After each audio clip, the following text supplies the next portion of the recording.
Pour ceux qui fument, allumer une cigarette, c'est avant tout un réflexe. Pourtant, chaque cigarette est une véritable usine chimique dont les particules pénètrent à l'intérieur de l'organisme. La combustion du tabac dégage de nombreuses substances toxiques.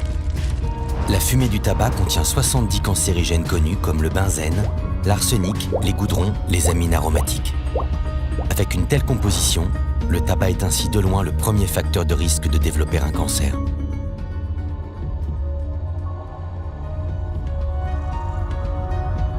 La fumée de cigarette est composée de nombreux toxiques et particules fines. Une fois inhalés, ces toxiques traversent la bouche et le larynx. Ils se déposent sur les parois des bronches avant de se diffuser dans les autres organes via la circulation sanguine. Les cellules, au contact des substances toxiques, modifient leur programme génétique, les poussant à se multiplier de façon anarchique, ce qui va être à l'origine d'un cancer. Le tabac est impliqué dans plus de 80% des cancers du poumon, dans 70% des cancers des voies aérodigestives supérieures et dans 50% des cancers de la vessie.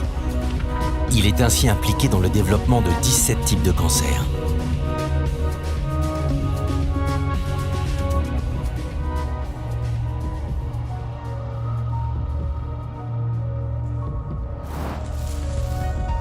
Le risque de développer un cancer lié au tabac dépend de la consommation quotidienne, mais surtout de la durée du tabagisme.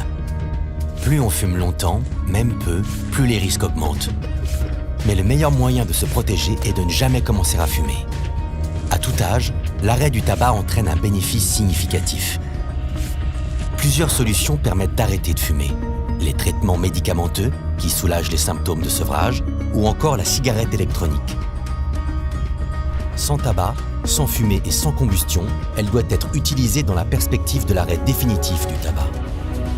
Un fumeur aura 80% plus de chances d'arrêter s'il reçoit l'aide d'un professionnel de santé. N'hésitez pas à vous faire aider. Le tabac est la première cause de cancer. Il n'est jamais trop tard pour arrêter.